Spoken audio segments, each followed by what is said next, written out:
Aqui a gente tem que os estados físicos dos reagentes e dos produtos, né? A gente já viu que eles influenciam nos calores de reação. E aí a gente tem aqui um conceito de calor latente, que é a grandeza física relacionada à quantidade de calor que uma unidade de massa de determinada substância deve receber ou ceder para mudar de fase, seja de sólido para líquido, líquido para sólido, ou líquido para gasoso, ou gasoso para líquido. Então veja, o calor latente, representado aqui pela letra L, nada mais é do que a quantidade de calor dividido pela massa.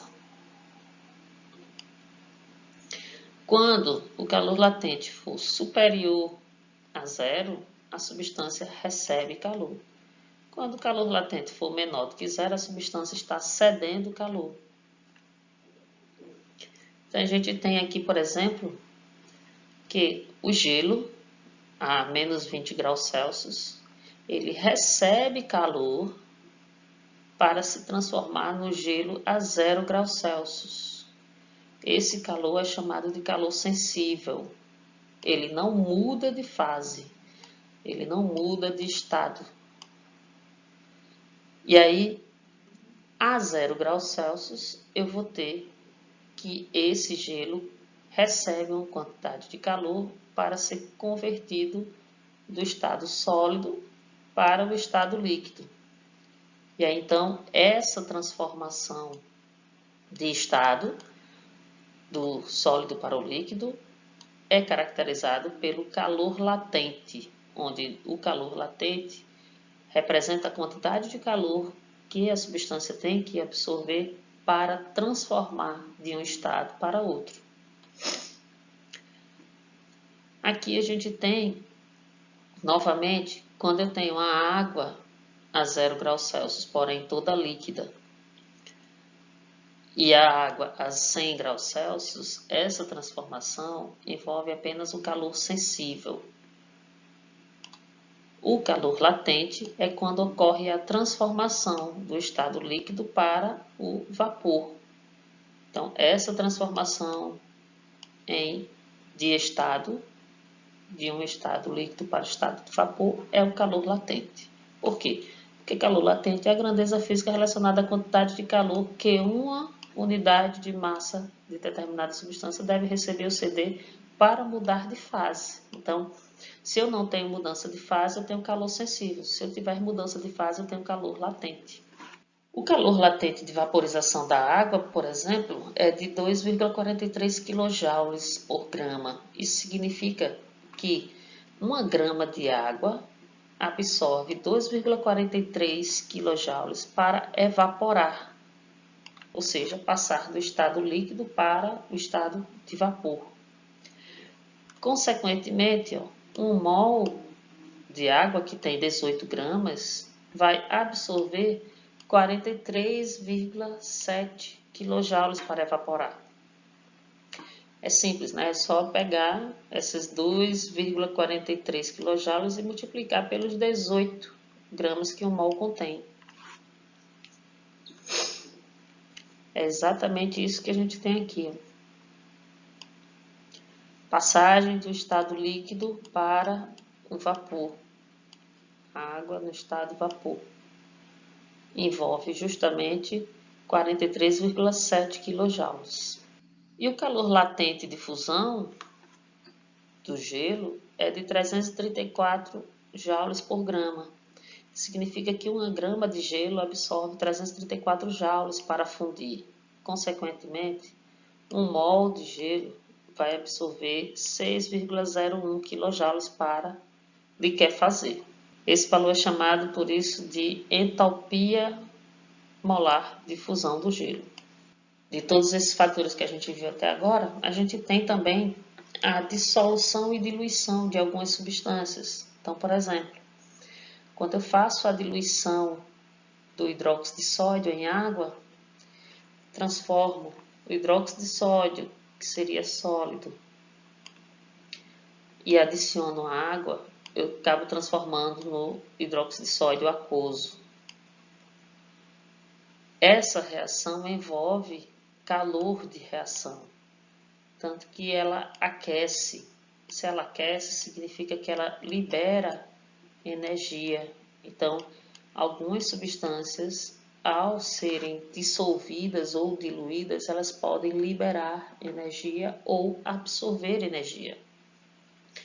No caso do ácido sulfúrico, quando adicionado em água, por exemplo, que aí ele vai se transformar no ácido sulfúrico aquoso, uma solução, a gente tem justamente aqui uma entalpia de diluição menos 84,4 kJ por mol, ou seja, há uma liberação de energia nessa reação. Aqui nessa tabela a gente tem o número de mols de água usado na dissolução e a quantidade de calor envolvido, liberado. A gente observa justamente que à medida que eu aumento a quantidade de água na dissolução, eu também aumento a quantidade de energia liberada. Graficamente eu tenho exatamente isso aqui. Tenho entalpia e quantidade de água adicionada. Então a gente vê que à medida que eu aumento aqui, ó, a quantidade de água adicionada, eu aumento a quantidade de energia liberada, ou eu diminuo ainda mais o valor da entalpia. Exemplo de dissolução ou diluição que promove liberação e absorção de energia é justamente aquelas bolsas térmicas utilizadas nos esportes, né?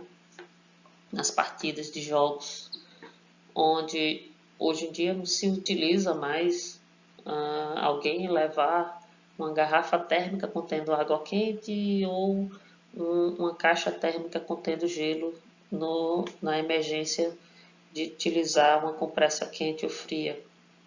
O que se faz é o uso de sacos plásticos que contêm ampolas de substâncias que, ao se encontrarem para se dissolverem uma na outra, a gente vai ter a liberação ou absorção de energia. Então, como exemplo, a gente tem, por exemplo, um saco plástico contendo ampola de cloreto de cálcio ou sulfato de magnésio, também pode ser, onde o cloreto de cálcio, ao ser diluído em água, ele vai promover a liberação de energia de menos 82,7 kJ por mol.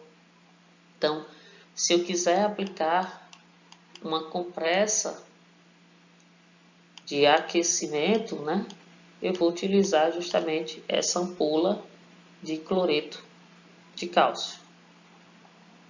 Já se eu estiver precisando de uma compressa fria, aplicar na musculatura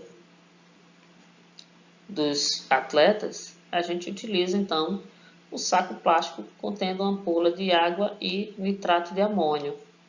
Porque o nitrato de amônio, ao encontrar a água, ele vai promover a absorção de 26,3 kJ por mol. E essas reações que, na verdade, essas diluições, elas duram cerca de 30 minutos. É o tempo médio para se aplicar uma compressa e diminuir os fatores de consequência dessa. É o tempo médio de aplicação de uma compressa. A gente tem aqui que a temperatura também influencia o calor de reação. Veja que eu tenho duas reações iguais, onde uma está acontecendo a 15 graus Celsius e a outra está acontecendo a 75 graus Celsius. Então, é uma variação pequena, mas há uma variação influenciada pela variação de temperatura. Então, tem uma variação na entalpia promovida pela variação de temperatura em que as reações ocorrem.